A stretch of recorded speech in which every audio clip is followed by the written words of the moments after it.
जी अस्सलाम वालेकुम।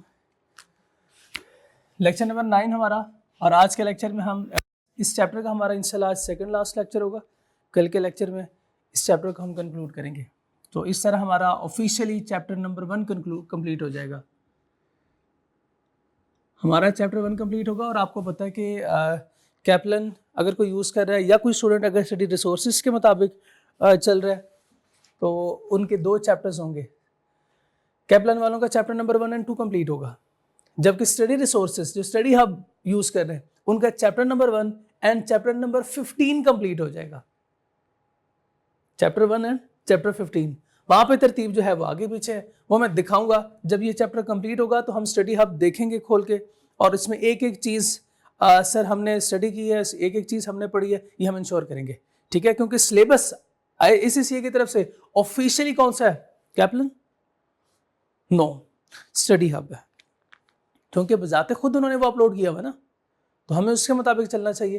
तो वो सारा दिखाऊंगा और एक एक चीज़ हम उधर से देख के स्टडी करेंगे, कंप्लीटनेस इंश्योर करेंगे स्टडी हब को देख के। क्लियर जी? आज का हमारा कॉन्सेप्ट है ऑर्गेनाइजेशनल कॉन्सेप्ट, लेकिन ये तो हम 2 दिन से पढ़ रहे हैं सर, कुछ और एस्पेक्ट भी पढ़ रहे हैं, इसमें पढ़ेंगे। प्रीवियस लेक्चर में या प्रीवियस लेक्चर्स में किसी का कोई सवाल कुछ पूछना चाहते हो बिजनेस के बारे में, ऑर्गेनाइजेशन के बारे में, या फिर बिजनेस स्ट्रक्चर्स के बारे में? कोई सवाल? कोई सवाल नहीं, सब अच्छा है। लास्ट लेक्चर में क्या डिस्कस किया था? स्ट्रक्चर्स कंप्लीट किए थे, स्ट्रक्चर्स कंप्लीट किए थे, और मुझे स्ट्रक्चर्स 1 बाय 1 आप बताएंगे। नो, तरतीब से बताए ना जो आपने याद किए, मैं तरतीब से जैसे हम चले थे। सबसे पहले एंटरप्रेन्योर स्ट्रक्चर, कोई मसला? यस, ऑर्गेनाइजेशनल स्ट्रक्चर, ये सारे ऑर्गेनाइजेशन के स्ट्रक्चर है ना, ये सारे ही ऑर्गेनाइजेशनल स्ट्रक्चर है। नंबर 2 डिविजनल है।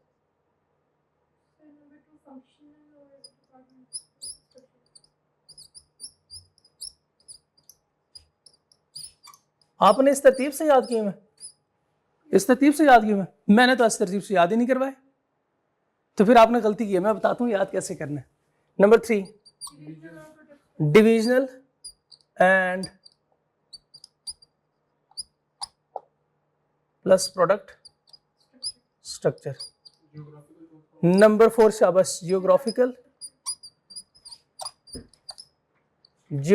स्ट्रक्चर, बिल्कुल ठीक है। एंड नंबर 5 मैट्रिक्स स्ट्रक्चर था, उसके बाद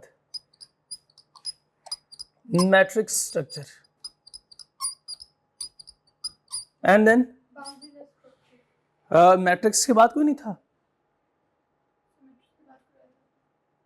मैट्रिक्स के बाद था कोई स्ट्रक्चर? बाउंड्री लेस था बस। कौन सा? Hollow structure? जी नहीं, वो तो उसमें थे, वो मैट्रिक्स में नहीं है, वो मैट्रिक्स में नहीं थे।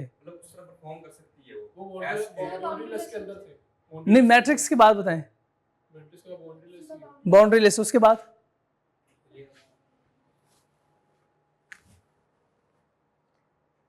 भूल जाते हैं। हाँ बिल्कुल ठीक है, लेकिन कोई बस 6 स्ट्रक्चर थे ये? नहीं 6 ही कराए थे बस, ठीक है 6 ही है। चलें सर, इसको याद कैसे करें फिर? इसको याद कैसे करें?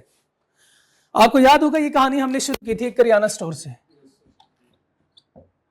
एक करियाना स्टोर आज मैं लिख रहा हूं, ये कहानी यहां से शुरू हुई थी, जिसमें एक बंदा बैठा हुआ था और वो उसका पूरा कंट्रोल था उस दुकान के ऊपर।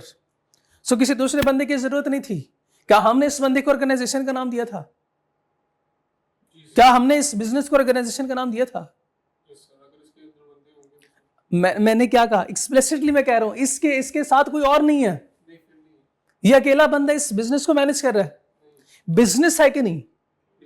बिजनेस है। ऑर्गेनाइजेशन है? ऑर्गेनाइजेशन नहीं है। ऑर्गेनाइजेशन क्यों नहीं है? ऑर्गेनाइजेशन के डेफिनेशन है, बताएं ऑर्गेनाइजेशन के डेफिनेशन। पहला पॉइंट क्या? ग्रुप ऑफ पीपल, शाबाश, सोशल अरेंजमेंट होगी। सोशल अरेंजमेंट का मतलब ग्रुप ऑफ पीपल है। हाँ, बाकी तो वो बिजनेस में भी होता है, कॉमन गोल्स वो तो बिजनेस में भी होता है, लेकिन ऑर्गेनाइजेशन के डेफिनेशन में जो एडिशनल पॉइंट है वो सबसे पहले क्या है? ग्रुप ऑफ पीपल्स या सोशल अरेंजमेंट। बताएं क्या यहां पे सोशल अरेंजमेंट है? इसका मतलब ये ऑर्गेनाइजेशन नहीं है, इसको मैं ऑर्गेनाइजेशन नहीं कह सकता। क्या ये बिजनेस ग्रो कर सकता है? कर सकता है। जब ये बिजनेस ग्रो करेगा, जब ये बिजनेस ग्रो करेगा यानी लार्ज स्केल में होगा, तो बताएं इसके एक से दो बिजनेसेस बनेंगे कि नहीं? शाबाश। बॉस कौन होगा? यही अब बॉस होगा। बताएं क्या अब ये जो बिजनेस था, पहले आपने कहा ये ऑर्गेनाइजेशन नहीं है, क्या ये अब ऑर्गेनाइजेशनल स्ट्रक्चर में कन्वर्ट होगा? ये ऑर्गेनाइजेशनल स्ट्रक्चर में कन्वर्ट हो गया, हो गया तो वो क्रॉस ऑटोमेटिकली खत्म हो गया। चलिए आप बता सकते हैं कि ये हायरार्की कौन से बनी, यानी ये स्ट्रक्चर कौन सा है जिसमें ये बॉस है और बाकी एम्प्लॉयज है? शाबाश। ये कौन सा? Entrepreneurial structure. ऐसा ही है। माशाल्लाह बिजनेस ने और ग्रो किया, और ग्रो किया, और हमारे ये छोटे छोटे दुकानें अब कंपनीज में कन्वर्ट हो गई, कंपनीज में कन्वर्ट हो गई। आपको पता है कंपनीज में कौन ऑपरेशंस हो रहे होते हैं? इसमें मार्केटिंग, फाइनेंस, एचआर, और बताएं शाबाश, और बताएं एडमिन, आईटी, ये डिफरेंट डिपार्टमेंट्स बन गए। इस स्ट्रक्चर को नाम दे सकते हैं? इस स्ट्रक्चर को आप कोई नाम दे सकते हैं? बताएं स्ट्रक्चर को नाम दें। शाबाश। इस स्ट्रक्चर को नाम दें।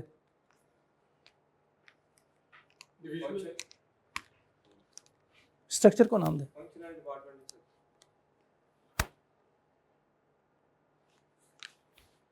फंक्शनल, या इसको हमने दूसरा नाम क्या दिया था कि जब इसके डिफरेंट डिपार्टमेंट्स होंगे, तो बताएं साहब डिपार्टमेंट्स है कि नहीं?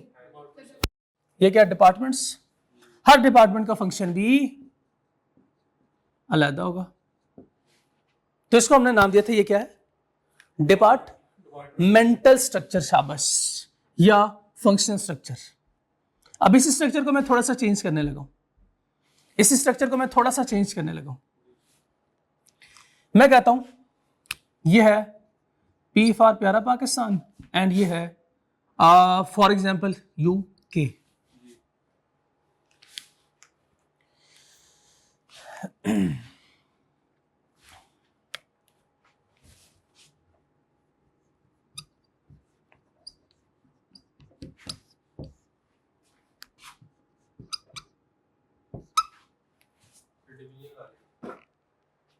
बताएं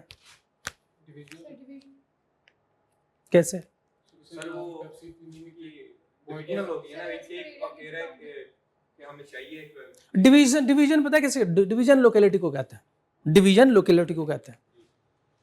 लोकेलिटी वाइज क्या प्रोडक्ट डिफरेंट है?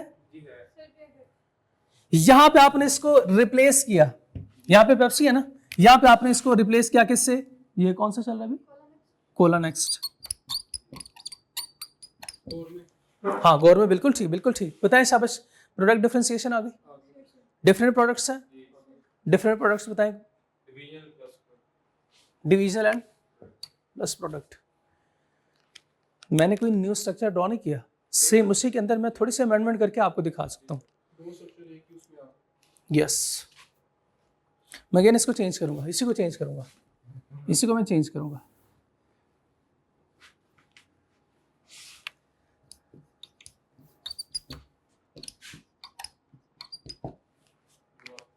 कैसे?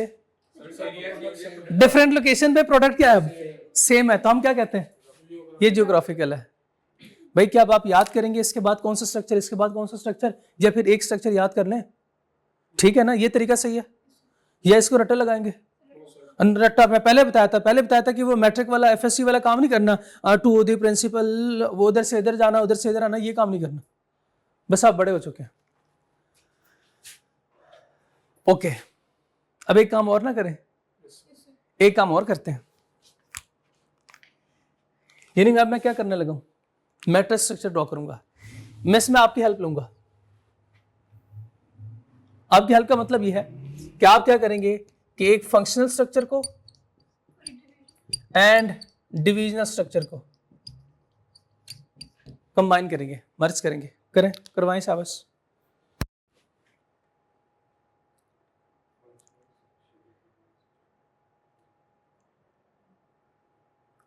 पहले फंक्शन वापस ध्यान में लाएं, फंक्शनल।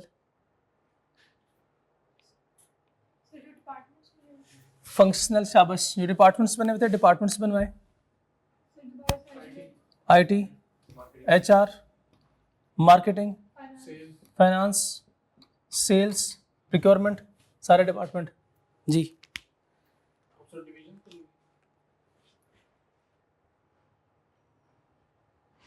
नहीं ना,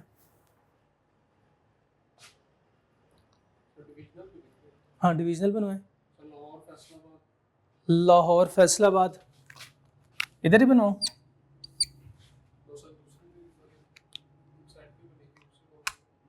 नहीं तो इधर नहीं बना सकते। IT Lahore, IT Islamabad, IT Rawalpindi, IT Karachi, ऐसे। यानी आप आईटी के स्ट्रक्चर को तोड़ रहे हो, आप आईटी के स्ट्रक्चर को ही तोड़ रहे हो, आप प्रोडक्ट को तोड़ रहे हो। पहले से डिवीजन होगी, फिर उसके बाद अभी फिर उसके बाद वो डिवीजन होगी, बाद में उसके डिपार्टमेंट टूटेंगे। मैट्रिक्स स्ट्रक्चर ऐसे बन ही नहीं सकता, मैट्रिक्स स्ट्रक्चर तो ऐसे बन ही नहीं सकता।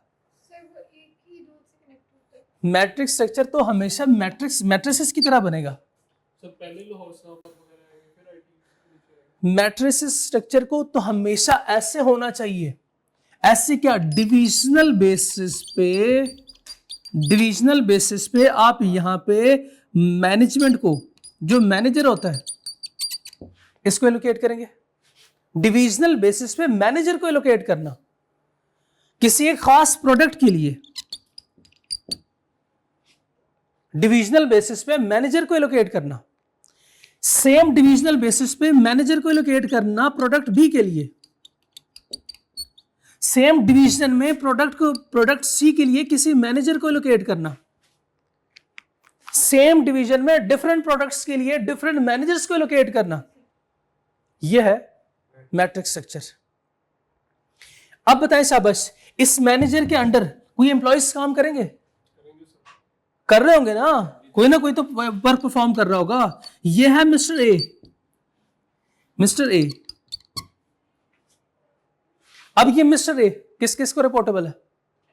किस किस को रिपोर्टेबल है? डिविजनल को भी। हमने पढ़ा था कि ये मिस्टर ए जो है ये दो कश्तियों का सवार है, ये दो कश्तियों का सवार है। ये बेचारा इधर से भी डायरेक्शन ले रहा है और उधर से भी डायरेक्शन ले रहा है। दो बॉस है ना इसके। बाकी किसी स्ट्रक्चर में भी आपने नहीं देखा कि जिसके एक पर्सन के दो बॉस हो। ठीक है, सारे स्ट्रक्चर्स में एक पर्सन का एक ही बॉस है, लेकिन मैट्रिक्स स्ट्रक्चर में एक बंदे के दो बॉस है। बात समझ आ गई हमें? बाउंड्रीलेस स्ट्रक्चर के बारे में बताएं। इसके अंदर फर्दर कैटेगरीज आ जाएंगी। नंबर 1 है हॉलो स्ट्रक्चर। बताएं शाबाश, हॉलो स्ट्रक्चर के बारे में पहले बताएं।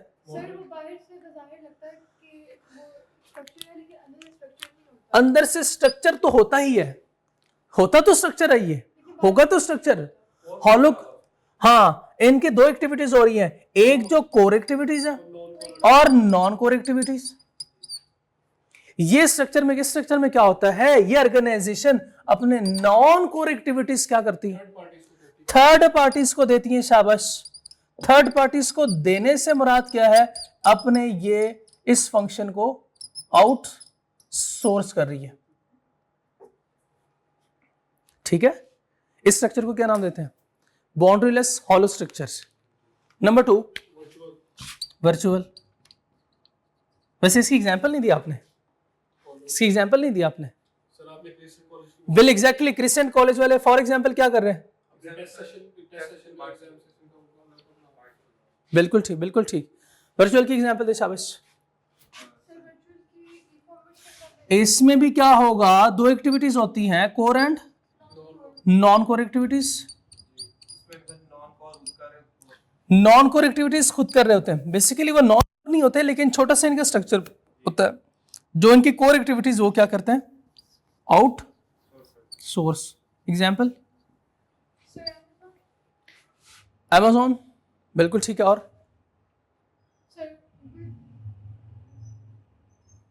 ठीक है, इनकी कोर एक्टिविटीज अपने बंदे नहीं है ना, इनका अपने बंदे तो नहीं है, वो अपने बंदे तो नहीं है ना।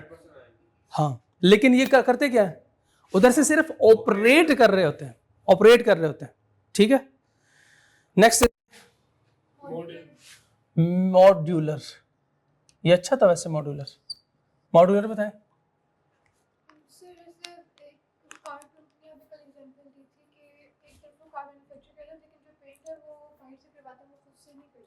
पेंट बाहर से करवाते हैं सर, एक पूरी मिसाल के तौर पे 0 से लेकर 100 तक का ईच प्रोडक्ट नहीं बनाते, वो बाहर से चीजें आउटसोर्स करते हैं। जैसे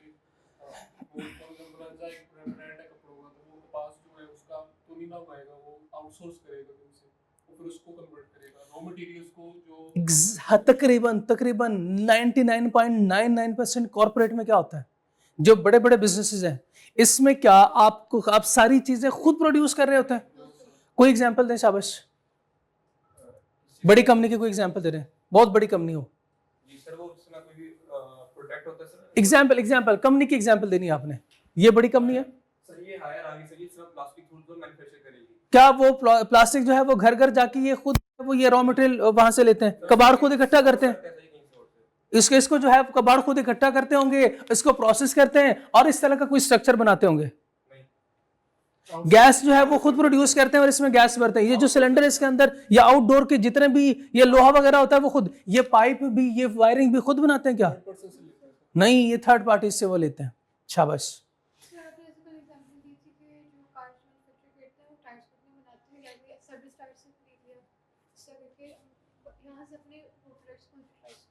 क्या वो सीट खुद बनाते होंगे? मेरा ख्याल है कि ये बनाते अगर हैं तो सिर्फ इंजन बनाते होंगे। होंडा का तो सिर्फ इंजन होता है ना, होंडा वाले तो सिर्फ इंजन बनाते हैं, बाकी तो डिजाइन किसी और को दे देते हैं, हमें ऐसा कोई इसकी बॉडी चाहिए।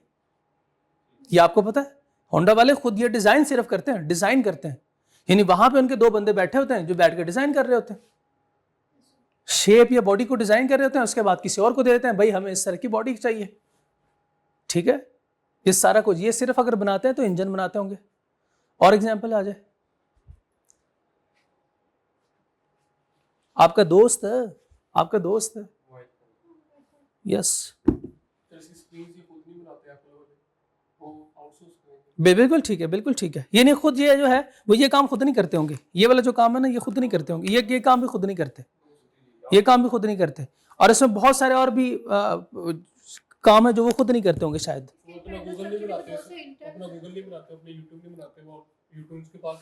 बिल्कुल बिल्कुल, सारे एप्लीकेशंस जो है वो क्या करते हैं, बाहर से परचेज करते हैं। ऐसे ही होता है ना। तो मॉड्यूलर सिस्टम में क्या होता है कि एक एक्टिविटी, कोई मेन एक्टिविटी आप कर रहे होंगे, एक एक्टिविटी आप कर रहे होंगे, मेन चाहे ना भी कहें, लेकिन कोई एक एक्टिविटी आप कर रहे होंगे और बाकी एक्टिविटी सारे बाहर से होगी। यानी आपने सारी चीजें बाहर से अरेंज करके अपने उस प्रेमिसेस में उसको असेंबल करेंगे, इसको असेंबल करेंगे। इन एक्सट्रीम केसेस वो लिखता है कि आप 100% चीजें भी बाहर से ले सकते हैं। इन एक्सट्रीम सिचुएशंस आप सारी चीजें भी बाहर से ले सकते हैं। मैं चाहता हूं इसके आपको एग्जांपल दें।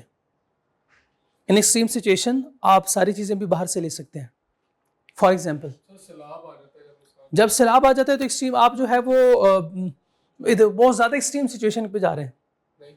अच्छा ठीक है, सैलाब में क्या होगा सर? वहां कोई राफ्ट नहीं यूज करेगा सर, बाहर से आउटसोर्स करनी पड़ेगी जो सप्लाई दे रहा है। हाँ बिल्कुल ठीक है, बिल्कुल ठीक है, हम खुद जो है वो नहीं उगाएंगे। मैं चाहता हूँ छोटी सी एग्जांपल हो, आपको बात समझ भी आ जाए।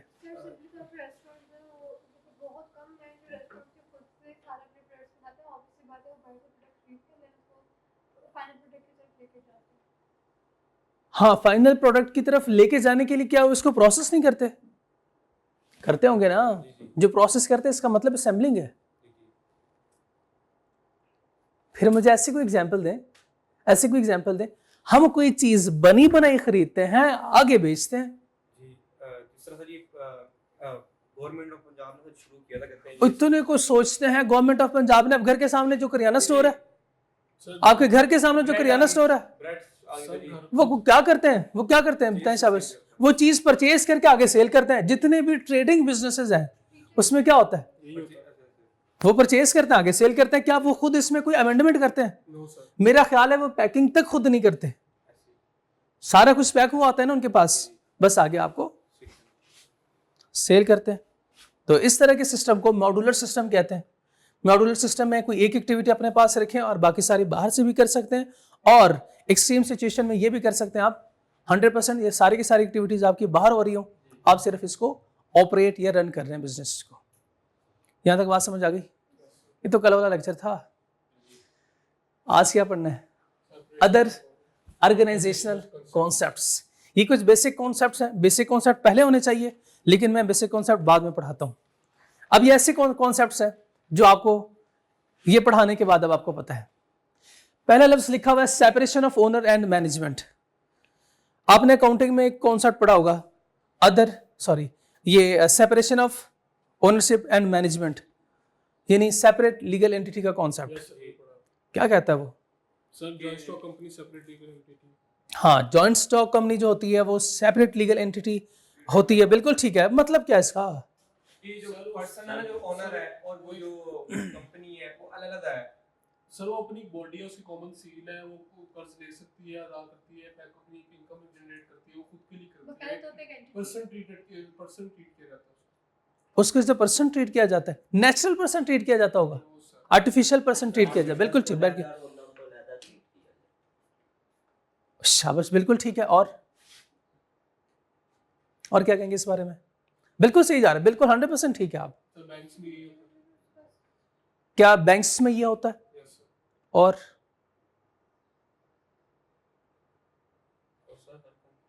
सर गवर्नमेंट हर कंपनी में होता है। क्योंकि वो क्रेडिट वाला लॉ की रजिस्टर होती लॉ से अपनी वो लीगल एंटिटी अलग हो जाती है। ये कहाँ पढ़ा था आपने?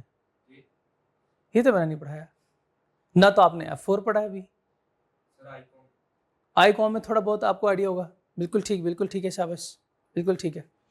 इसको हम डिटेल में अपने किसी आगे चैप्टर में भी डिस्कस करेंगे, लेकिन इसके डिटेल डिस्कशन F4 में होगी। और ये ऐसा कॉन्सेप्ट है जो आपके हर एक सब्जेक्ट में तकरीबन आएगा। ये मैं ये नहीं कह रहा कि बीटी के लिए शायद ये इंपॉर्टेंट है, बल्कि आपके पूरे ACCA कैरियर में ये इंपॉर्टेंट सब्जेक्ट कॉन्सेप्ट है। और प्रैक्टिकली भी ऐसे ही होता है। करियाना स्टोर में वापस आए हमारे अपने करियाना स्टोर पे, अपनी औकात पे आ जाते हैं ना। इधर से शुरू करेंगे। करियाना स्टोर, इधर कौन होता है? हाँ, एक ही बंदा होता है, वही बॉस होता है, वही एम्प्लॉय होता है। ऐसे ही होता है ना, वही बॉस होता है, वही एम्प्लॉय होता है। बिजनेस भी उसी का। फॉर एग्जाम्पल उस बिजनेसमैन या उस बॉस की डेथ हो गई, बिजनेस बिल्कुल खत्म, शाबाश। On the other hand company में क्या होता है? कौन चला रहा होता है? बोर्ड ऑफ डायरेक्टर्स कंपनी को चला रहे होते हैं। होती किसी और की है, चला कोई और रहा है। ये क्या बात हुई? सर वो इलेक्ट किया होता है ना उन्होंने, जो उनके ओनर होते हैं ना, वो बोर्ड ऑफ डायरेक्टर्स को इलेक्ट करते हैं। यानी आप कहना ये चाह रहे हैं कि शेयर होल्डर खुद से चूंकि इतने एलिजिबल नहीं है, हो सकता है कि ना हो सकता है ना हो। हमने तो पढ़ा था कि इसके पास स्पेशलाइज्ड नॉलेज होना चाहिए। स्पेशलाइज्ड सोल ट्रेडर में हमने पढ़ा था। कंपनी में क्या होता है कि हो सकता है शेयर होल्डर के पास स्पेशलाइज्ड नॉलेज नहीं है, वो अगर स्किल्स नहीं है तो वो अपने बिहाफ पे किसी और को हायर करता है जो उसके बिहाफ पे उस बिजनेस को चला रहे होते हैं। बिल्कुल ठीक है, शाबाश। वो कौन लोग होते हैं? Board of directors. अच्छा, हाँ, बोर्ड ऑफ डायरेक्टर्स में कौन कौन लोग आते हैं वो हम बाद में पढ़ेंगे। अच्छा, एक शेयर होल्डर की डेथ हो गई, कंपनी बंद हो जाएगी? क्यों? सर कंपनी का निजाम फिर भी हाँ, कंपनी का निजाम फिर भी चलेगा। कंपनी को वो थोड़ी चला रहा था कि उसके कंधों पे अब कंपनी है, वो चूंकि डिग गया अब कंपनी भी खत्म। बस ऐसे नहीं चलता। इसको मुश्किल लफ्ज इसके लिए सुने, लॉ में पढ़ेंगे आप। परपेचुअल सक्सेशन कहते हैं।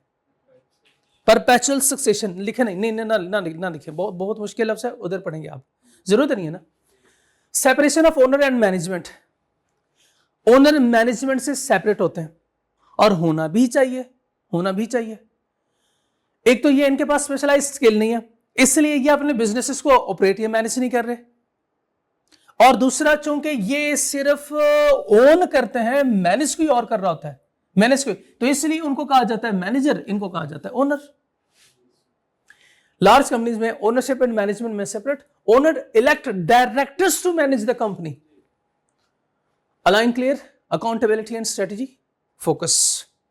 अकाउंटेबिलिटी बता सकते हैं? सर अकाउंटेबिलिटी सर जिम्मेदारी। अकाउंटेबिलिटी मैं अगर ये कहूं कि मैं अकाउंटेबल हूं, सर तो आप जिम्मेदार हैं किस चीज के लिए? पढ़ाने के लिए, बिल्कुल ठीक, बिल्कुल। आप अकाउंटेबल है? पढ़ने के लिए। ठीक है, आपने आसान डेफिनेशन बता दी, मेरी जिंदगी आसान कर दी। And strategy focus, sir strategic focus एक अरेंजमेंट के साथ चलना, फोकस करना। फॉर्मुलेशन, स्ट्रेटजी, गोल्स, ऑब्जेक्टिव्स होने चाहिए कि नहीं? हाँ बिल्कुल बिल्कुल, ऑब्जेक्टिव फोकस होने चाहिए।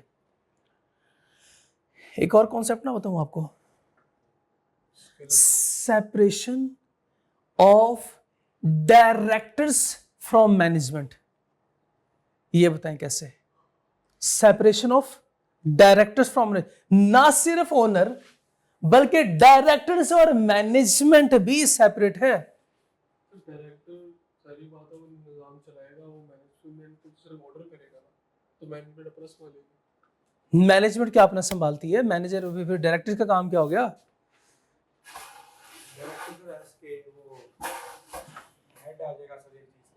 किसी भी डिपार्टमेंट का कह लें आप, किसी पूरी कंपनी का हेड ही होगा। खैर एम्प्लॉइज होते हैं जिस तरह सर, वो कोई कॉलेजेस होते हैं, उनका जो ओनर और डायरेक्टर होता है वो एक ही होता है, वो चेंज डिफरेंट होते हैं, इसके प्रिंसिपल्स होते हैं, उनसे काम करवा रहे होते हैं सर, दूसरे प्रिंसिपल आके टीचर्स हायर कर रहे होते हैं उनसे। हाँ, तो वही आपसे मैं पूछ रहा हूँ कि कैसे डायरेक्टर मैनेजमेंट से डिफरेंट होते हैं, सेपरेट होते हैं?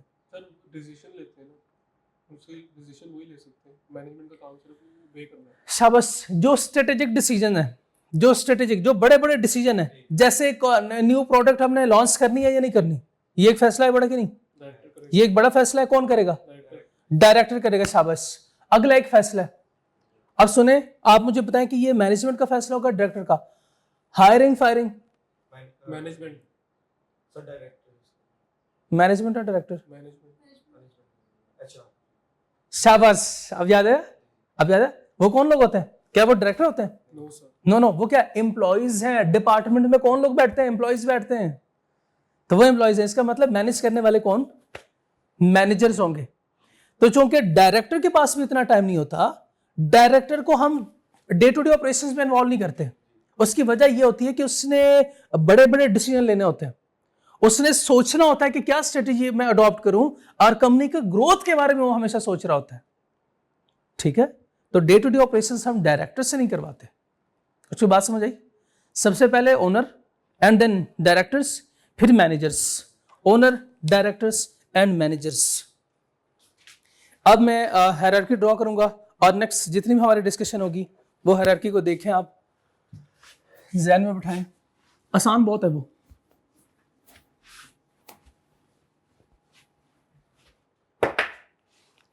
सबसे पहले कौन होता है? सबसे ऊपर कौन है? अल्लाह।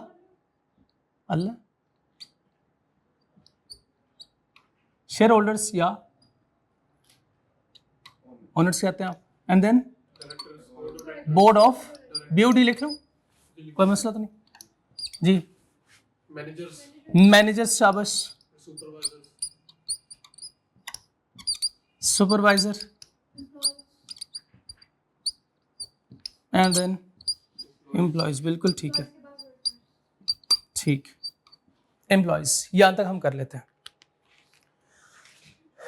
वर्कर्स चूंकि परमानेंट नहीं होते इसलिए मैं वो नहीं लिख रहा।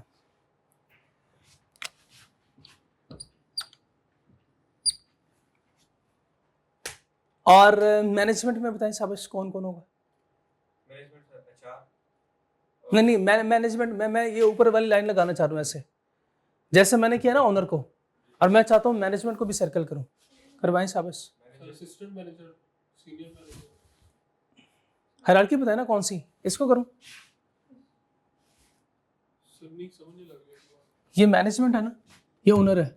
ओनर को मैंने सर्कल किया, मैं इधर भी डब्बा बनाना चाह रहा हूँ एक। दोनों को बाइफरकेट करने के लिए मैं डब्बा बनाना चाह रहा हूँ। मैनेजमेंट का डब्बा बनाना चाह रहा हूँ। मैनेजमेंट का डब्बा बनवाए सारे लोग। नीचे सिर्फ मैनेजर्स, यस सर तो फिर ये सर ये तो डिसीजन मेकर हाँ, तो मैनेजर ये डिसीजन मेकर, ये फिर नहीं सर बोर्ड ऑफ डायरेक्टर में मैनेजर भी है ये मैनेजमेंट है, ये मैनेजमेंट है भाई। इनके लिए तो मैनेजमेंट यही है ना, इनके लिए तो मैनेजमेंट यही है। कंपनी को कौन मैनेज करता है? कंपनी को मैनेज कौन करता है? बोर्ड ऑफ डायरेक्टर्स मैनेज कर रहे होते हैं कंपनी को, बोर्ड ऑफ डायरेक्टर्स मैनेज कर रहे होते हैं। लेकिन किससे करवा रहे होते हैं? क्या खुद कर रहे होते हैं? नहीं, मैनेजर से करवा रहे होते हैं। शाबाश। तो ये है separation of ownership and management, और ये कहानी है separation of directors and management managers. अब बताएं शाबाश, ऊपर वाला कॉन्सेप्ट कौन सा है? ब्लू वाला, ये सेपरेशन ऑफ ओनर एंड, और ये बताएं शाबाश separation of management director and managers. Director and management आप कह सकते हैं, डायरेक्टर एंड मैनेजर भी कह सकते हैं। इनके लिए मैनेजमेंट ये दोनों है। इधर आके भी डायरेक्टर्स और मैनेजर्स भी डिफरेंट हो जाते हैं। सर ऐसे क्यों? क्योंकि इनका काम क्या होता है? स्ट्रेटजी फॉर्मुलेशन, ऐसे ही है ना, और इनका काम डे टू डे ऑपरेशंस। अब बात समझ आई होगी आपको। इनको हम डे टू डे ऑपरेशन में क्यों इन्वॉल्व नहीं करते?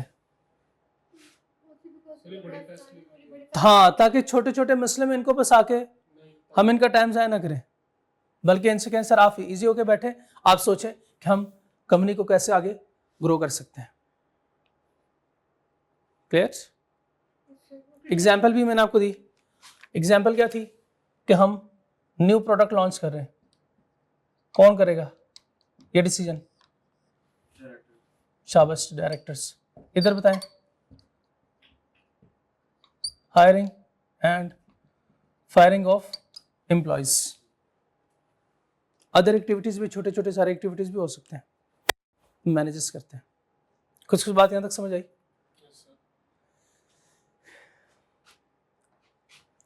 ये एक हायरार्की चेन है, ये एक हायरार्की चेन है।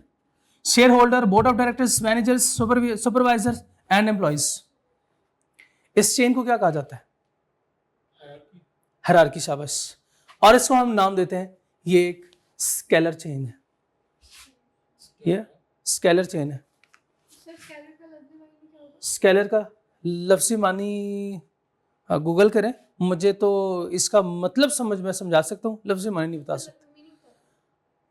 हाँ, मीनिंग सुने। वो लाइन ऑफ अथॉरिटी जो टॉप लेवल से बॉटम लेवल के एम्प्लॉयज तक आती है और आके यहां पे खत्म हो जाती है। यानी आपके जो डिसीजन डायरेक्शन है वो कहां से होगी? From top management towards bottom management, middle line management, lower management. यह है स्केलर चेन मैनेजमेंट। इस हिसाब से हर ऑर्गेनाइजेशन स्केलर चेन है। देखते हैं, हो भी सकता है और नहीं भी हो सकता, हो भी सकता है और नहीं भी। Scalar chain refers to the clear line of authority from senior management to junior employees, reflecting management hierarchy levels. तो बोर्ड ऑफ डायरेक्टर्स से लेकर एम्प्लॉयज तक स्केलर चेन है। शेयर होल्डर से लेकर एम्प्लॉयज तक है। Share holders yes, share holders के डायरेक्शंस भी होते हैं।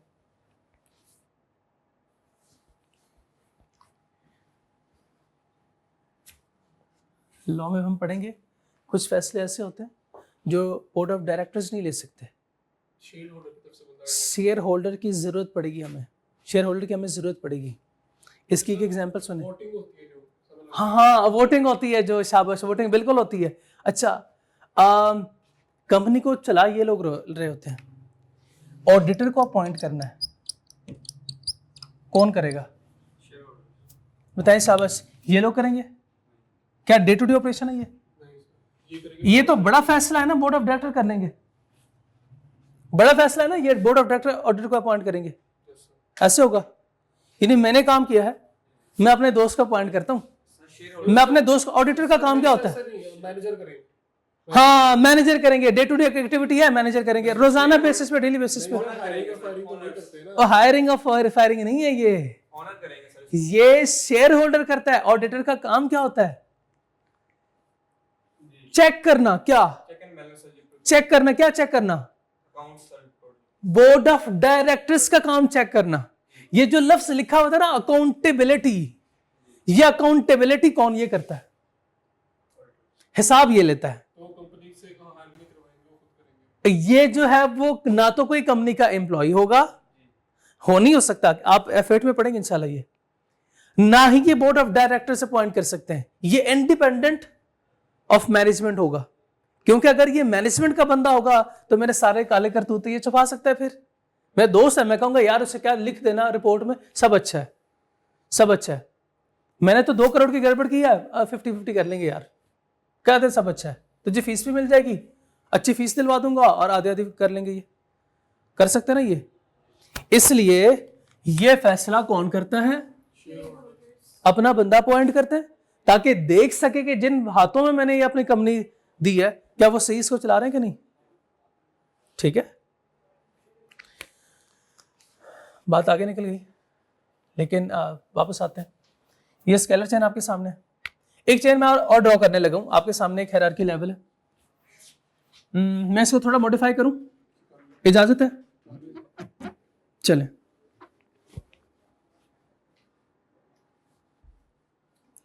बोर्ड ऑफ डायरेक्टर्स के बाद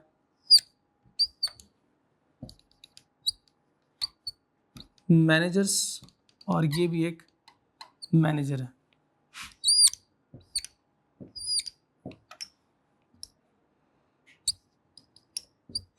सुपरवाइजर एंड सुपरवाइजर, इधर भी सुपरवाइजर, इधर भी supervisor. Employ and employ, E and E. ठीक, क्लियर? हायरार्की है, मैंने कोई चेंज नहीं किया, मैंने कोई चेंज नहीं किया, बल्कि एक की जगह पे दो तो मैनेजर को लिया, और सेम इसी तरह सुपरवाइजर भी मल्टीपल हो गए। एक चेन आपके सामने ये है, board of director,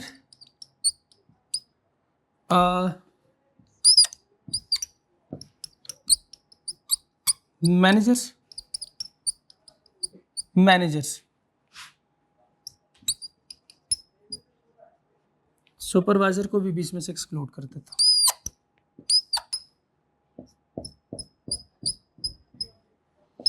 employ employ employ employ,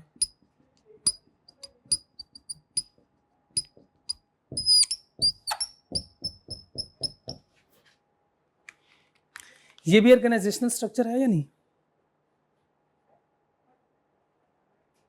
organisational structure है या नहीं? ऑर्गेनाइजेशन का मतलब एक से ज्यादा लोग, क्या एक से ज्यादा लोग इसमें, क्या एक स्ट्रक्चर है? बिल्कुल है ना स्ट्रक्चर, ये भी स्ट्रक्चर है। इन दोनों स्ट्रक्चर में फर्क बताएं। इसमें सुपरवाइजर नहीं है तो सुपरवाइजर को इंक्लूड कर देता हूं, ये लें।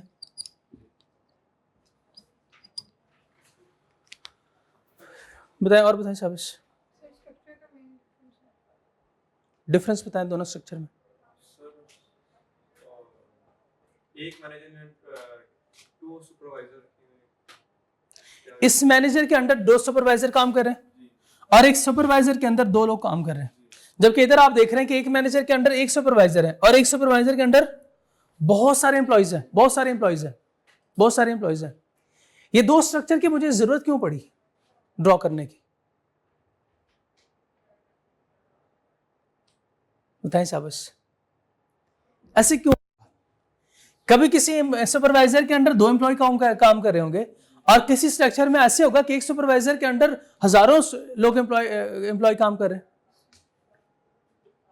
कंपनीज में आप देखते हैं एक सुपरवाइजर के अंडर 20-20, 30-30 लोग काम कर रहे होते हैं, होता है ऐसे कि नहीं? और बाज दफा ऐसे होता है कि कोई काम ऐसे होता है जिसमें एक सुपरवाइजर के अंडर 2-3 लोग होते हैं। टास्क पे डिपेंड करता है और स्ट्रेटेजी पे डिपेंड करता है और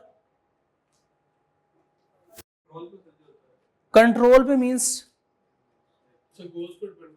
गोल्स पे डिपेंड करता है। इस स्ट्रक्चर को मैं नाम देता हूं इसको ये दो स्ट्रक्चर जो है ना, इसको क्या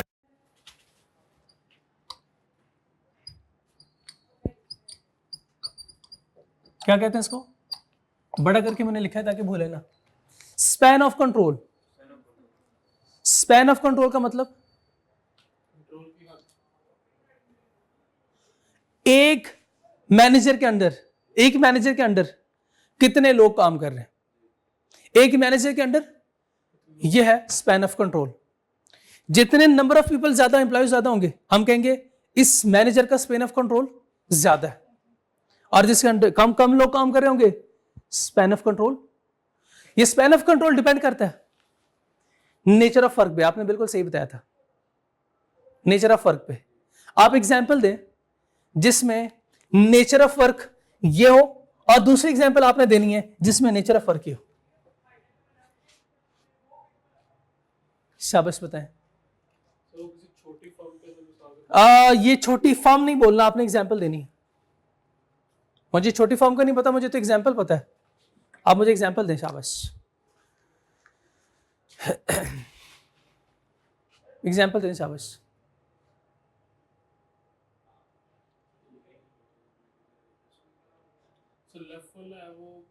ये तो एग्जाम्पल दे सकते हैं ना, ये तो बहुत आसान है, ये तो बहुत आसान है, बताएं।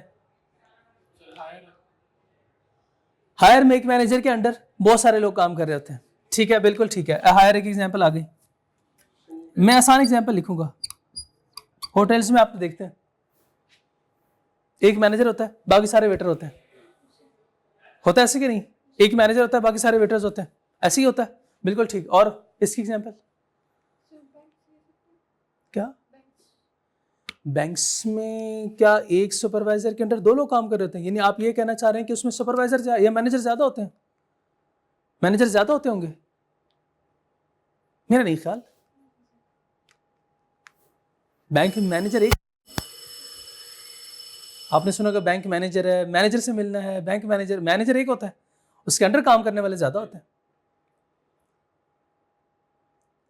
मैं आपको एक एग्जांपल दूं, फिर आपने एक एग्जांपल देनी। पहले मेरी एग्जांपल सुने। अगर कोई सीक्रेट फॉर्मूला बना रहे हैं तो आप ज्यादा लोग रखेंगे ताकि आप फॉर्मूला आपका जो है वो जल्दी से आपके दुश्मनों को पता चल जाए। दुश्मनों से मुराद आपके कॉम्पिटिटर को। आप फॉर एग्जांपल करेला कोला का फॉर्मूला बना रहे हैं। हाँ, नया कोला बनाना है हमने, करेला कोला, ठीक है। पसंद है आपको वैसे करेला? नहीं, कौन सा करें फिर? अपनी पसंद का बताएं। हम कोई भी एग्जाम्पल इस तरह की ले सकते हैं। जो काम हमने फ्रेश स्टार्ट करना हो, उसका फॉर्मूला बनाना है, तो बताएं उसके लिए हम ज्यादा लोगों को पहले नहीं रखेंगे, हम कम लोगों से काम करवाएंगे ताकि ये जो है आगे किसी को पता ना चले। क्योंकि आपको पता है ऑर्गेनाइजेशनल स्ट्रक्चर जितना वाइड होता है उसमें नुकसान क्या होता है? नुकसान क्या होता है कि आपकी जो सीक्रेट इंफॉर्मेशन है लीक हो सकती है। शाबाश। मेडिसिन का कोई फॉर्मूला आप बना रहे हैं तो उसमें भी आप यही काम कर रहे होंगे। कोई और एग्जांपल आप दें अब। हाँ बिल्कुल ठीक है, इसके अलावा कोई एग्जांपल देना, फॉर्मूले की एग्जांपल आपने नहीं देनी। हाँ, रेसिपी सीक्रेट वो तो अब बन चुका है ना, अब तो वो सिर्फ इम्प्लीमेंटेशन है, अब तो खत्म हो गया। अब वो तो फर्स्ट टाइम जो होना था वो हो गया, अब हो गया। अब मैंने एक फॉर्मूला, देखिए मैंने अपना करेला कोला इसलिए तो नया बनाया ताकि नया बने, जो एग्जिस्टिंग है वो तो खत्म हो गया ना काम, अब तो वो ऑलरेडी रजिस्टर्ड है। बताइए। शाबाश।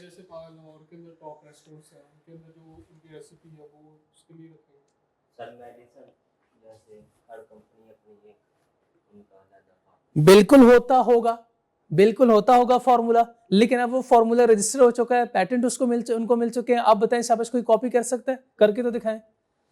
नहीं कर सकते। अब मेरी बात समझे नहीं? मैंने कहा कि नया हम करेला कोला बना रहे हैं, ये करेला कोला नया होगा ना, फिर मार्केट में तो नहीं है, तो जब नया फॉर्मूला बनाएंगे तो उसके लीक होने का खतरा होगा, एग्जिस्टिंग का थोड़ी होगा। सिक्योरिटी ब्रांच जैसे कि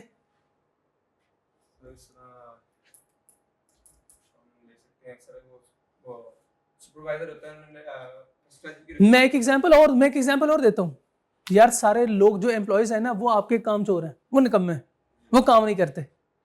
बताए आप क्या करेंगे? सुपरविजन उन पे ज्यादा होनी चाहिए कि नहीं? तो इसके लिए ज्यादा सुपरवाइजर रखेंगे, इसके लिए ज्यादा सुपरवाइजर रखेंगे, यानी एक सुपरवाइजर को 3-4 लोग दे देंगे।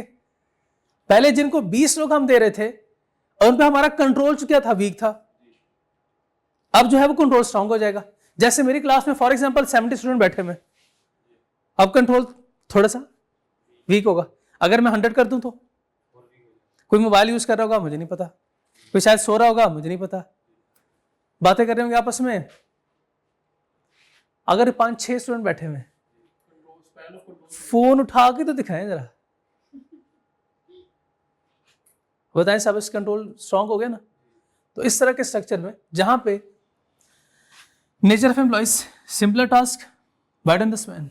सिंपलर टास्क का मतलब जो रिपीटेटिव नेचर का काम होता है, जो रिपीटेटिव नेचर का काम आपको पता है, उनको कहना बार बार नहीं पड़ता, भाई काम करो काम करो, इनको नहीं कहना पड़ता। उनको पता है सुबह मैंने ऑफिस जाना है तो ऑफिस में ये मेरा टास्क है, मैंने ये काम करना है। प्रोडक्शन डिपार्टमेंट वालों को क्या ये रोजाना कहा जाता है आपने चीजें प्रोड्यूस करनी है? ये उनको पता है हमारा काम ही यही है, उनको पता है हमारा ये काम है। बताए सेल्स वाले को रोजाना हम आके ये कहेंगे कि भाई आपका काम है, सेल्स डिपार्टमेंट में आप हैं, ये आपके डिजिग्नेशन है। जैसे विंटर होता है, सर कैसे हैं आप? सर आप सेल्स डिपार्टमेंट, मुबारक हो आप सेल्स डिपार्टमेंट में आए। नहीं, उसको पता होता है भाई मैं डेली आता हूं और एक टास्क परफॉर्म करता हूं। वाइडर द स्पैन का मतलब कि आप एम्प्लॉइज 50 भी होंगे ना तो उनको कंट्रोल करना आसान हो जाएगा, यानी एक सुपरवाइजर काफी है उनके लिए, ठीक है। एम्प्लॉय स्किल्स, अगर अनस्किल्ड लेबर है, अनस्किल्ड लेबर है तो बताएं शाबाश, वाइडन स्पैन या नैरो स्पैन? अगर अनस्किल्ड है तो क्यों नैरो? शाबाश, स्किल्स नहीं है, उनको स्पेशलाइजेशन देने के लिए, उनको वो कॉम्पिटेंट बनाने के लिए हमें क्या करना पड़ेगा? ज्यादा से ज्यादा सुपरवाइजर हायर करने पड़ेंगे ताकि क्या करें, वो ट्रेनिंग दे, वो उनको ट्रेन करें। अगर स्किल्ड एम्प्लॉइज है तो अलाउ वाइडर स्पैन्स, जरूरत नहीं पड़ती उनको, जरूरत नहीं पड़ती उनको बच्चों की तरह समझाने की। एम्प्लॉय लोकेशन, लोकलाइज्ड टीम्स है, लोकलाइज्ड टीम। लोकलाइज्ड टीम का मतलब ये ज्यादा दूर दूर नहीं है, ज्यादा दूर दूर नहीं है, जब हम बुलाएं वो आ सके। तो बताएं इनको कंट्रोल करना आसान हो जाएगा, हम वाइडर रेंज में रख सकते हैं, ठीक है। इसलिए आपने देखा होगा कि कंपनीज क्या करती हैं, जिस भी लोकेलिटी में कंपनी ऑपरेट कर रही है या हेड ऑफिस है या जो भी ऑर्गेनाइजेशन है, वो वहां के लोगों को प्रेफर करती है कि उधर के लोग, लोकल लोग आए वहां पे काम करें। क्यों? सर लोकल ट्रांसपोर्ट का मसला नहीं होगा। बाहर का बंदा पता है क्या करता है, सर ईद की छुट्टियां हैं, सर मैं 4 महीने बाद जा रहा हूं, सर हफ्ता 10 दिन छुट्टी कर लूं। आप तो 10 दिन छुट्टी कर लोगे, बिजनेस का क्या बनेगा? इमरजेंसी सिचुएशन में उसको जाना पड़ेगा तो 4-5 छुट्टियां तो करनी पड़ेगी उसे। शाबाश, बिल्कुल ठीक है, बिल्कुल ठीक है, लोकेलिटी का पता होता है। A manager's span of control is how many people directly report to them. Span width depends on these 3 factors. याद रखेंगे। तो बताइए, ये 2 स्पैन ऑफ कंट्रोल आपके सामने, ये 2 स्पैन ऑफ कंट्रोल आपके सामने। आप मुझे वाइडर स्पैन ऑफ कंट्रोल बताएं और नैरो स्पैन ऑफ कंट्रोल बताएं। ये नैरो स्पैन ऑफ कंट्रोल है एंड ये wider span of control. Clear है यहां तक बात? ये जो ऑर्गेनाइजेशन है, ये जो ऑर्गेनाइजेशन है, इसको हम कहते हैं टॉल ऑर्गेनाइजेशन। स्पेलिंग यही है ना टॉल के, और ये फ्लैट ऑर्गेनाइजेशन। लगे समझ? देखिए, इसमें भी नंबर ऑफ एम्प्लॉइज ज्यादा हैं, इधर भी नंबर ऑफ एम्प्लॉइज ज्यादा है, नंबर ऑफ सारे एम्प्लॉइज ज्यादा है, इधर भी नंबर ऑफ एम्प्लॉइज ज्यादा है। इधर हायरार्की शाबाश ज्यादा है, इधर हायरार्की ज्यादा है, इधर क्या ज्यादा है? स्पैन ऑफ कंट्रोल ज्यादा है। इधर हायरार्की ज्यादा है, इधर स्पैन ऑफ कंट्रोल वाइड है। बात समझ आ गई? अगर आ गई तो आपको फ्लैट वर्सेस टॉल स्ट्रक्चर समझ आ गया। Tall organisation, many management levels, many management levels, narrow span of control, और आपको पता है हायरार्की जितनी ज्यादा डिसीजन मेकिंग न स्लो। क्यों? सर वो एक पीपल के लिए बहुत टाइम लगता हाँ, जितनी ज्यादा ब्यूरोक्रेसी होगी उतने आपके डिसीजन स्लो होते जाएंगे। But clear? एडवांसमेंट ये किन लोगों के लिए होगा? Advancement paths for employees, growth, शाबाश, growth, flat organisations, few management levels, आप देख सकते हो few management levels, wider span of control, faster decision making, but fewer advancement opportunities. Employees के पास अपॉर्चुनिटी बहुत मिनिमल है, बहुत कम है। सुपरवाइजर और फिर आगे मैनेजर की सीट पे जाने के लिए बहुत उनको मेहनत करनी पड़ेगी। बिल्कुल ठीक है, बिल्कुल ठीक है, बिल्कुल ठीक है। तो ये दोनों स्ट्रक्चर समझ आ गए? ये दोनों स्ट्रक्चर समझ आ गए? आसान है ये चैप्टर, मुश्किल है? आसान है, मुश्किल है ये? ठीक है, ओके। अच्छा मुझे बताएं, हमने पढ़ा था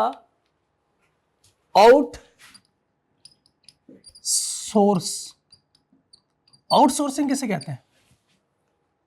सर थर्ड पार्टी से सर्विस लेना। हाँ, जो काम आप नहीं कर सकते आप थर्ड पार्टी से, इजाजत है, इजाजत है, रिमूव कर सकते हो। ये तस्वीर बनानी है तो बना सकते हैं।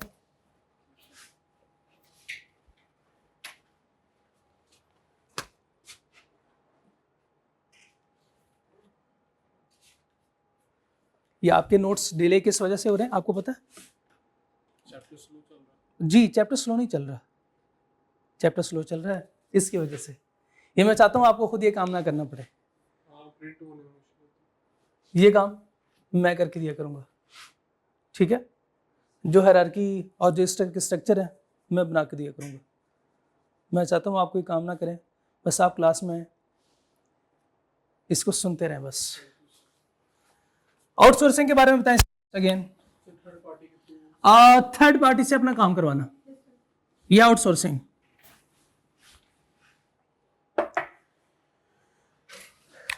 वर्सेस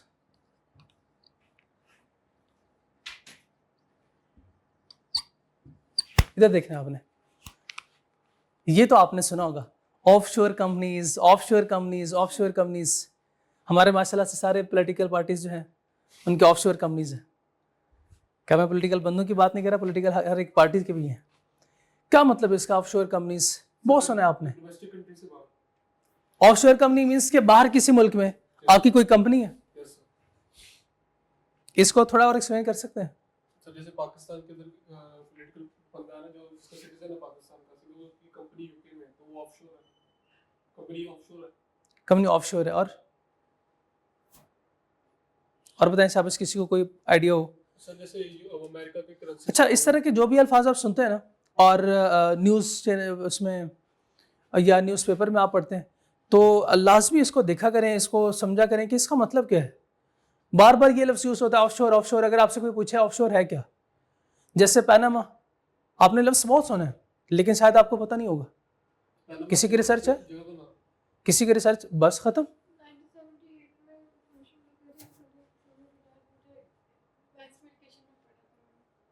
बस सिर्फ एक दफा पढ़ के उसको खत्म कर दो। नहीं, पैनामा पैनामा बार बार आप सुनते हैं, बल्कि पाकिस्तान में तो माशाल्लाह केसेस चल रहे होते हैं।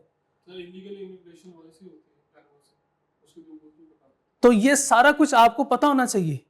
ऑफशोर आप बार बार सुनते हैं, ये ऑफशोर के बारे में आपको पता होना चाहिए कि ऑफशोर है क्या, क्योंकि यही आपको आगे आपके हायर स्टडी में आएगा।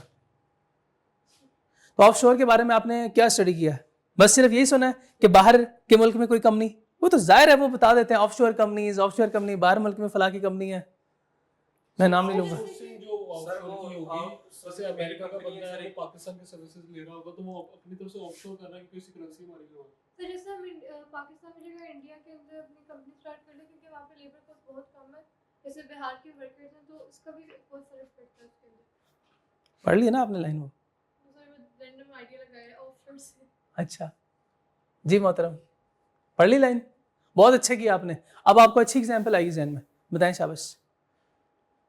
सर सर वो एक तो अब आप कंपनी के ब्रांच किसी और कंट्री में शिफ्ट किया आपने, मैं सिर्फ एक एग्जांपल दूंगा, आपको पूरी बात समझ आ जाएगी। अच्छा बताएं। सर मैकडॉनल्ड्स की आगे, मैकडॉनल्ड्स के आगे बिल्कुल नहीं गलत है। सर मैं एग्जांपल दे सकती हूँ, शीन एक ब्रांड है, वो बांग्लादेश और चाइना के अंदर अपनी प्रोडक्शन मेनली करवाता है क्योंकि उनको as compare to America, Vietnam, China और बांग्लादेश के अंदर बहुत कम कॉस्ट मिलती है, तो ये ऑफशोरिंग में आएगा। बिल्कुल ठीक है, बिल्कुल ठीक है। सर बाहर के मुल्क के जो अकाउंटेंसी वाले काम होते हैं पाकिस्तान से करवाते हैं, बिल्कुल ठीक है, क्योंकि यहाँ पे मजदूर सस्ते हैं। बताएं, पाकिस्तान में कॉल सेंटर्स बहुत ज्यादा है, सर कॉस्ट कम पड़ती है और कॉल सेंटर्स बहुत ज्यादा है। क्यों? लेबर ज्यादा है सर जी। सस्ती लेबर है ना, सस्ती लेबर है इधर इंडिया में, और पाकिस्तान में सबसे ज्यादा ही है। अभी आजकल चल रहा है जो वो क्या नाम है, एलन मस्क का केस, टैक्स का वो क्या कर रहा है कि इंडिया में कोई अपना प्लांट वहां पे चाह रहा है कि वहां उधर शिफ्ट करें। वो टेस्ला का शायद कोई एक है, अभी मैंने कोई ज्यादा नहीं पूछा, मिस इन्फॉर्मेशन हो जाएगी, कैमरा है, अदरवाइज मैं बता देता थोड़ा बहुत कैमरे के सामने जरा, ठीक है। तो अभी जो डोनाल्ड ट्रंप है उनके साथ जो है उनका कोई पट्टा भी चल रहा है इस बात पे, हो गया क्लियर हो गया। वो कहते हैं उधर आपने नहीं करना ये प्लांट को इंट्रोड्यूस, लेकिन वो कह रहे हैं नहीं मैं उधर ही करूंगा। क्यों? क्यों? उनको इसमें प्रॉफिट नजर आ रहा है, और वो प्रॉफिट क्या है?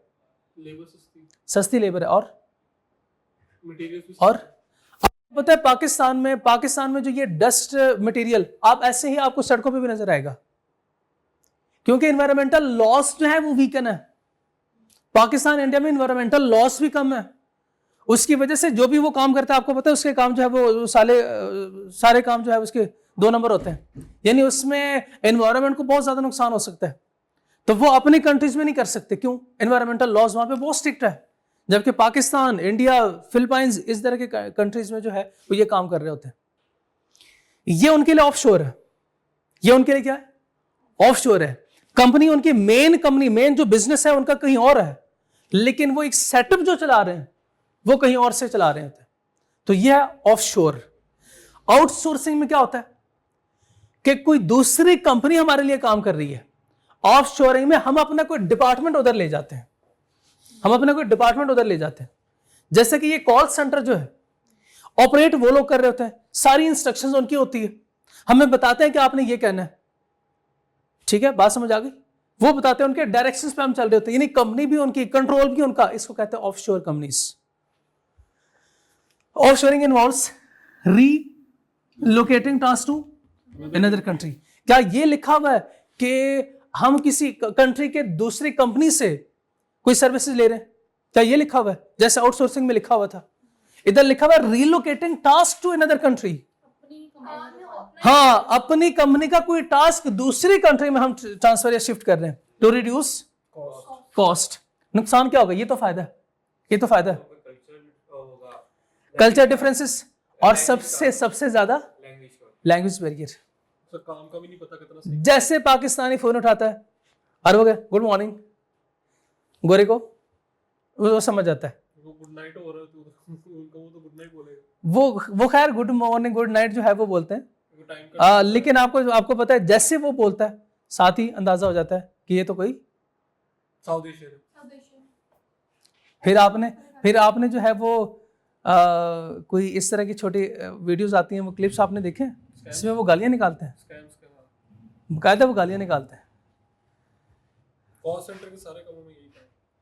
तो offshoring involves relocating task to another country to reduce cost, it may cause culture and language challenges. तो इन दो अल्फाज में जो डिफरेंस है वो क्लियर रहेगा। देखें वो आपसे एग्जाम में पूछता क्या है और कैसे पूछता है, आपको ये देखे, ये लैंग्वेज चैलेंजेस हैं, ये रिड्यूस कॉस्ट है, वो आपसे पूछता है बताएं ये आउटसोर्सिंग है। आउटसोर्सिंग में आपसे 3 सवाल पूछता है, बताएं हॉलो है, वर्चुअल है या फिर मॉड्यूलर है। नंबर 4 ये ऑफशोरिंग है। क्या करेंगे आप? कहेंगे अच्छा ये तीनों आ गए, तीनों में से कोई एक तो होगा। तो ये आपने गलती नहीं करनी, एक नंबर के लिए वो ये सवाल पूछता है इस तरह। यहां तक बात समझ आ गई? चले, आपने आउटसोर्सिंग भी पढ़ लिया, आपने ऑफशोरिंग भी पढ़ लिया, शेयर्ड सर्विसेज का मतलब बताएं आप। अब शेयर्ड सर्विसेज अप्रोच का मतलब बताएं, शेयर्ड सर्विसेज बताएं। पढ़ ले, मुझे पता है आपको फिर भी इंशाल्लाह समझ नहीं आएगा। सर जैसे किसी कंपनी के साथ अपनी सर्विसेज शेयर कराना, जैसे अगर एक बाइक वाली शॉप है, 50 रुपए के लिए सवाल है, देख लें अब। सर बाइक एक मिनट, वो उन्होंने शुरू किया जी। सर बाइक वाली शॉप है, ठीक है ना, उसमें वो बाइक भी ठीक कर रहा है, उसी शॉप में बाइक भी ठीक कर रहा है और उसी शॉप में उसने पेट्रोल भी रखा हुआ है, तो वो मिक्स सर्विसेज दे दें दो। गलत एग्जाम्पल, ये इन्होंने एग्जाम्पल दी है, ये किस चीज की एग्जाम्पल है? ये कौन से स्ट्रक्चर की एग्जाम्पल दी है इन्होंने?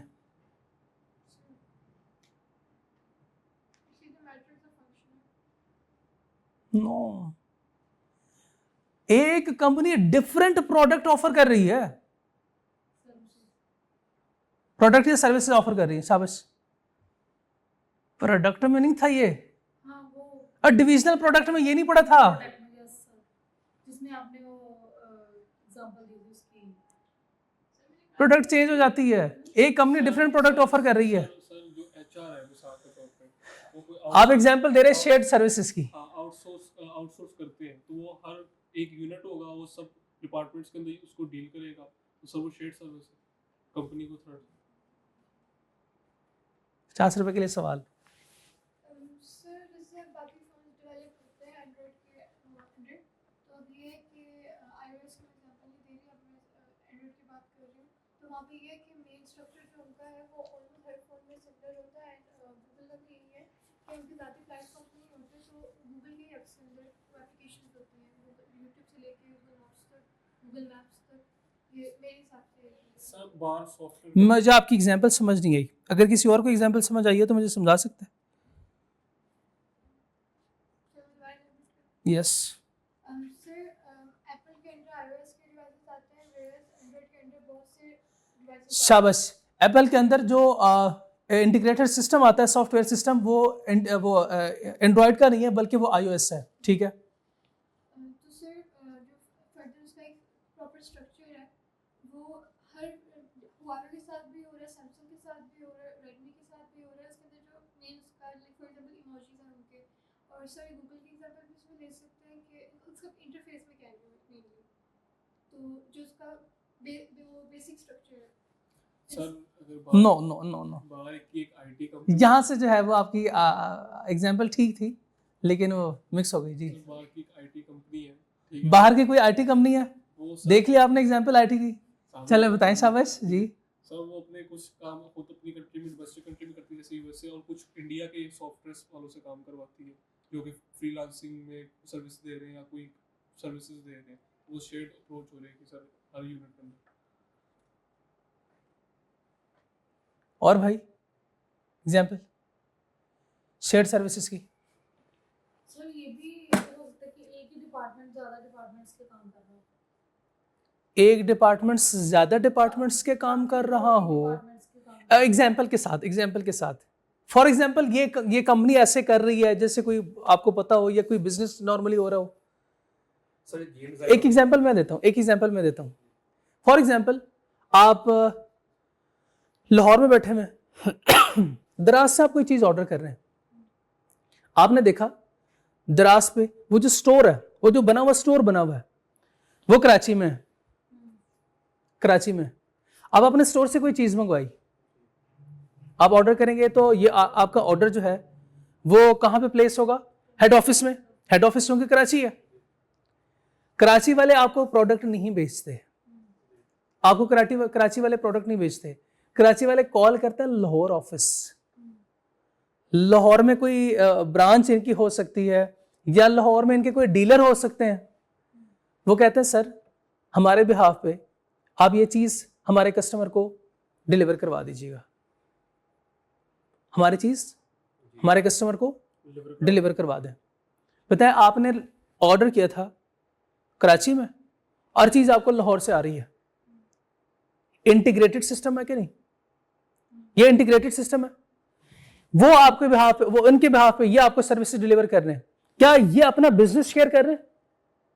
क्या इन्होंने अपना बिजनेस शेयर किया ना? अपना बिजनेस ही तो शेयर कर रहे हैं, सर्विसेज है, बेसिकली सर्विसेज है और सर्विस बिजनेस है इनका, तो वो अपना बिजनेस शेयर कर रहे हैं।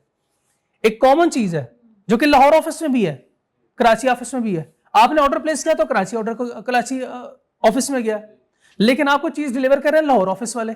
लाहौर ऑफिस वाला बंदा जब आप आएगा आपके घर आएगा तो आप उससे पूछेंगे भैया आप लाहौर ऑफिस से आए हो? मैं नहीं लेता ये चीज, जाए मैंने तो कराची वाले से कहा था, और कराची वाले आए मुझे यहाँ पे चीज देखे जाए। आपको चीज से गर्ज है या ऑफिस से? चीज जो भी आपने प्रोडक्ट ऑर्डर की है, इस तरह की कोई और एग्जांपल दें। मैंने मुश्किल एग्जांपल जानबूझ के दिए, मैं इससे आसान एग्जांपल भी दे सकता था। सर इसकी सबसे बेस्ट एग्जांपल होगी leopard courier. Sir call services आप कह रहे हैं ये शेयर किए उन्होंने? कोई कॉल सर्विसेज शेयर नहीं किए। वो प्रोडक्ट जो है वो लाहौर ऑफिस में भी है, सेम प्रोडक्ट कराची ऑफिस में भी है। आपने देखा तो आपके मोबाइल फोन पे दराज ऐप पे आ रहा था कि कराची ऑफिस में ये प्रोडक्ट अवेलेबल है, लेकिन वो लोग अगर आपको बेचें, वहां से चीज बेचेंगे तो उनको कॉस्ट भी पड़ेगी, टाइम भी लगेगा। हो सकता है आपको चीज पसंद ना आए तो जब आप रिटर्न करेंगे तो उनको रिटर्न कॉस्ट भी पड़ेगी। सर हायर वो क्या करते हैं, लाहौर ऑफिस में कॉल करते हैं और आपसे कहते हैं सर आपको चीज विद इन 2-3 आवर्स में डिलीवर हो जाएगी। आप हो जाते हैं परेशान, यार कराची से 2-3 घंटे में चीज कैसे आ सकती है।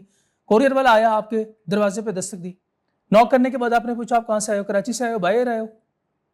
वो कह नहीं सर मैं लाहौर से आया हूँ, इधर ही हमारी दूसरी ब्रांच है। आप उसे रिफ्यूज करते हो, करोगे रिफ्यूज? नहीं।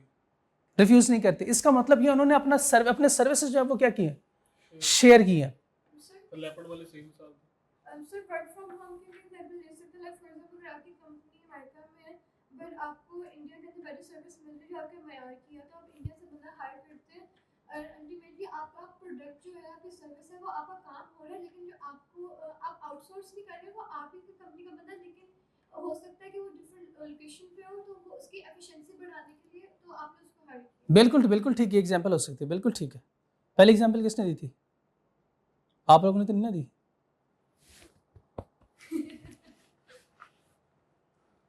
चलें पढ़ते हैं। अगर कोई मुश्किल लफ्ज आया तो इसकी एग्जाम्पल आपसे पूछूंगा।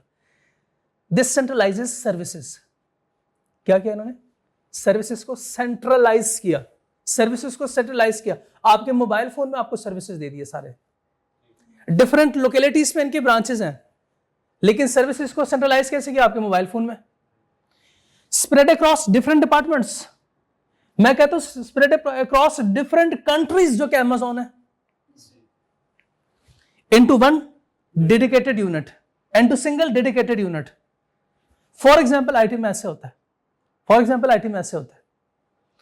benefits include improved quality. IT में कैसे होता है एग्जांपल? IT की एग्जांपल तो मैं पूछूंगा ना, अब लिखा मैंने हुआ है, पूछूंगा आपसे। improved quality and consistency of services. Quality कैसे इंप्रूव होगी? सर जरूरी नहीं है कि जब जहाँ पे आप रह रहे हो कि वहाँ पे जो लोग हैं वो सर्विस के अंदर या फिर उसकी बेटर कर रहे हो। आप जब बाहर का बंदा हायर करते हैं तो ऑब्वियस बात है कंपेयर करके better देखिए क्वालिटी इंप्रूव का मतलब ये नहीं है, क्वालिटी इंप्रूव का मतलब ये है कि जब हम चीज़ को कस्टमर के पास बेचेंगे, कस्टमर इसको देखेगा, उस पर रिव्यू आएंगे, अगर कोई उसमें मसला है तो वो जो इन्फॉर्मेशन हमें मिलेगी वो क्विकली मिलेगी। जैसे मैंने आपको उस चेन में बताया था कि जो एंटरप्रेन्योरल है उसमें क्या होता है, मार्केट इनोवेशन बहुत ज़्यादा होती है, हम क्विकली इसको अडॉप्ट कर सकते हैं। ठीक है, बाज़ दफ़ा आप सुनते हो कि कस्टमर के ज़्यादा डिमांड पे हमने ये चेंजेस की है, कस्टमर की डिमांड ये थी, तो वो कस्टमर की डिमांड आपको कैसे पता? वो फीडबैक देते हैं कि नहीं देते? अब आपको आईटी की एग्जांपल जो है वो थोड़ी थोड़ी समझ आ रही है। एंड कंसिस्टेंसी ऑफ सर्विसेज, इसमें मसला नहीं होता आईटी में, आप घर बैठ के इसको ऑपरेट कर सकते हैं। जबकि अगर आपको यही काम बजाय आईटी के लोगों से करवाते तो मेरा ख्याल है बहुत सारे मसाइल आ सकते हैं जिसमें इनकॉन्सिस्टेंसी ज़्यादा आ सकती है, मुल्क के हालात ठीक नहीं है, आपके सर्विसेज इफेक्ट हो सकते हैं कि नहीं हो सकते? अभी मुहर्रम में आपके सर्विसेज इफेक्ट होंगे कि नहीं होंगे? आप पिज़्ज़ा ऑर्डर करें और देखें कितनी देर बाद आता है। मेरी अगर क्लासिक एग्जांपल है इसको दूंगा ना तो मैं पिज़्ज़ा की दूंगा। बाज़ दफ़ा आप ऐसा करते हैं, कॉल करते हैं, वो होता है ऑर्डर नंबर पिकअप या सॉरी वो डिलीवरी इंटरनेशनल जो भी होता है, क्या उसको कहते हैं नंबर को, हाँ शायद ऑर्डर नंबर उसको कहते हैं। नो OTP नहीं, ऑर्डर नंबर होता है जो आपके सिर्फ ऑर्डर को रिसीव करता है, वहाँ पे नोट करता है, ऑर्डर नंबर होता है। वो आपसे कहता है, बाज़ दफ़ा ऐसे होता है कि सर आपके ये ब्रांच आपको करीब पड़ती है, आप काइंडली इस नंबर पे कॉल कीजिएगा, या मैं आपको कनेक्ट कर देता हूँ, जो लोकलाइज ब्रांच है उसके साथ आपको कनेक्ट कर देता हूँ। वो क्यों करते हैं? सर टाइम कॉस्ट वगैरह भी बचे, टाइम भी बचे। आपके लोकेशन में जो आपके नियरेस्ट लोकेशन पे जो भी आपको ब्रांच पड़ती है उसके लिए इसलिए कनेक्ट करते हैं क्योंकि वो चीज़ ही ऐसी है बाय नेचर कि आपको वो जल्दी भी चाहिए। अगर आप दूर बैठे हुए हैं, यहाँ से मैं पिज़्ज़ा डिलीवर करूंगा 2-3 घंटे में, तो पिज़्ज़ा की क्या हालत होगी? कॉस्ट सेविंग बाय, शाबाश, क्वालिटी इसकी खराब हो सकती है। Cost saving by reducing duplicated. हमने ऑर्डर प्लेस किया, for example online order place किया, अब सेंट्रलाइज सिस्टम नहीं है, और ना ही हमने लोकलाइज किया हुआ इसको, तो फिर पता है क्या होगा? चीजेस की एक ब्रांच फॉर एग्जांपल इधर है, चीजेस की एक ब्रांच जो है वो गुलबर्ग में, चीजेस का ऑर्डर प्लेस किया आपने, इधर से भी पिज्जा आ रहा है, उधर से भी पिज्जा आ रहा है, इनको पता नहीं कि ऑर्डर उधर भी बन रहा है, ना उनको पता है कि ऑर्डर इधर बन रहा है, आपको 2 पिज्जा मिल गए। ऐसे सिस्टम होना चाहिए? ऐसे सिस्टम नहीं होना चाहिए। नहीं, आपने पिज्जा एक ही मंगवाया है, लेकिन दोनों को नहीं पता क्योंकि सेंट्रलाइज सिस्टम नहीं है। वो आईडी को प्रोवाइड करता है। हाँ शाबाश। इसलिए जब भी आप पिज्जा ऑर्डर करते हैं तो वहां पे आपको आ रहा होता है, आपको, हाँ शाबाश, एक आपका ऑर्डर नंबर आ रहा होता है और दूसरा प्रिपेयरिंग योर फूड आ रहा होता है। वो जैसे उस पर क्लिक करते हैं वो उनके स्क्रीन में से आ रहा होता है, यहाँ पे ये अंडर प्रिपरेशन है, इसका मतलब किसी दूसरे ब्रांच में ये प्रिपेयर हो रहा है। और क्या मालिक इसको देख सकता है? सेंट्रलाइज सिस्टम इसी को तो कहते हैं, सेंट्रलाइज सिस्टम। एक उनका सॉफ्टवेयर पूरा बना होता है। शाबाश। उबर करीम आपने बुक की है, उसके बाद फिर आप लोकेशन देख सकते हैं, ये मेरा पार्सल जो है वो कहाँ पहुंचा है, तो सब सिस्टम यही है, सेंट्रलाइज सिस्टम है।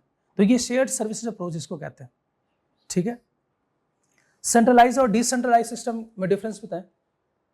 Centralised and decentralise system. Centralise system एक ही जगह से आप सारे डिसीजंस जो है वो कन्वे कर रहे होते हैं। आपने कभी व्हील, पहिया देखा है? वो एक जगह से कंट्रोल हो रहा था ना, ठीक है। तो ये है सेंट्रलाइज सिस्टम। और डिसेंट्रलाइज सिस्टम की एग्जांपल दें शाबाश। ये है डिसेंट्रलाइज सिस्टम की एग्जांपल। सेंट्रलाइज सिस्टम में डिसीजनरी पावर किसके पास है? एक बंदे के पास। डिसेंट्रलाइज सिस्टम में डिसीजनरी पावर किसके पास है? तकरीबन हर एक बंदे के पास, तकरीबन हर एक बंदे के पास। कल मैं आपसे इसकी एग्जांपल पूछूंगा, ठीक है। ये सवाल आपके ज़हन में छोड़ के जा रहा हूं। तकरीबन हर एक बंदे के पास डिसीजनरी पावर है, वो कैसे? सवाल मेरा ये है, जवाब कल चाहिए मुझे, ठीक है। आज का लेक्चर ख़त्म करते हैं। अस्सलाम वालेकुम।